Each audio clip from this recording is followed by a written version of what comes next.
മഹത്വത്തിൻ മഹിമയിൽ വാണിടും താതാ ദൈവദാസൻ മക്കിൽ താതാ വാഴ്ത്തിടുന്നിതാ. മഹത്വത്തിൻ മഹിമയിൽ വാണിടും താതാ. ദൈവദാസൻ മാർ മാത്യു മാക്കിൽ പിതാവ് ക്രൈസ്തവ സഭയ്ക്ക് നൽകിയ സംഭാവനകളെ കോർത്തിണക്കി അവതരിപ്പിക്കുന്നു താതനായി.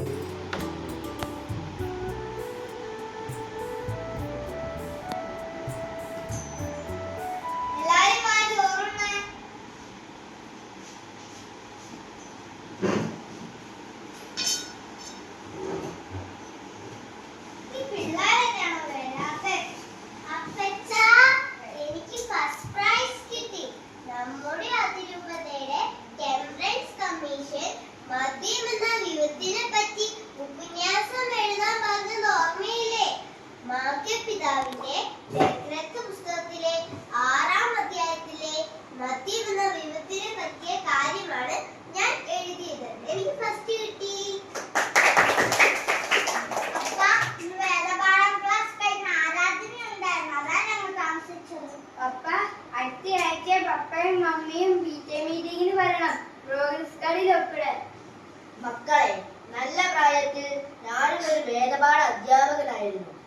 മാക്കിൽ പിതാവ് പറഞ്ഞിട്ടുണ്ട്, ബഹുമാനപ്പെട്ട വികാരിയച്ഛനാണ് വേദപാഠത്തിന്റെ ചുമതല.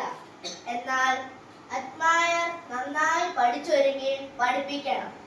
മാക്കിൽ പിതാവ് എഴുതി പഠിപ്പിച്ച 33 കൂട്ടം നമസ്കാരങ്ങളാണ് അന്ന് പഠിപ്പിച്ചിരുന്നത്. പിന്നെ ചോദ്യ ഉത്തരങ്ങൾ, അതാണ് നമ്മൾ ഇന്ന് പഠിക്കുന്ന ക്രിസ്ത്യ വേദോപദേശ സംക്ഷേപം. അന്നൊക്കെ സന്ധ്യയ്ക്ക് കുരിശുമണി അടിക്കുമ്പോൾ കുട്ടികൾ ഒന്നിച്ച് കുരിശ് വച്ച് നമസ്കാരങ്ങൾ ചൊല്ലി പഠിച്ചതിന് ശേഷമാണ് കർത്താവിന്റെ മാലാഖ എന്ന പ്രാർത്ഥന ചൊല്ലിയിരുന്നത്. അമ്മേ, എന്നെ ഇപ്പോൾ പഠിപ്പിക്കുന്ന സിസ്റ്ററാണ്. അന്ന് പെൺ പള്ളിക്കൂടമോ കന്യാസ്ത്രീ മഠമോ ഒന്നുമില്ലായിരുന്നു. മാക്കിയിൽ പിതാവ് സ്വന്തം സ്ഥലം ദാനമായി നൽകിയാണ് പെൺ പള്ളിക്കൂടവും കന്യാസ്ത്രീ മഠവുമെല്ലാം ആരംഭിച്ചത്. അതല്ലേ വിസിറ്റേഷൻ ഗവൺമെന്റ്? വിസിറ്റേഷൻ സഭയുടെ സ്ഥാപകൻ മാക്കിൽ പിതാവാണ്. പെൺകുട്ടികളുടെ വിദ്യാഭ്യാസവും നൽവളർത്തലുമാണ് അവരുടെ ലക്ഷ്യം. ഞാൻ പഠിച്ചു കഴിയുമ്പോൾ ആ മഠത്തിൽ പോകും. എനിക്ക് സിസ്റ്റർ ആവുകയാണ് ഇഷ്ടം. അപ്പ, ഞാനും അച്ഛനാകും. എനിക്കും സിസ്റ്റർ ആകണം.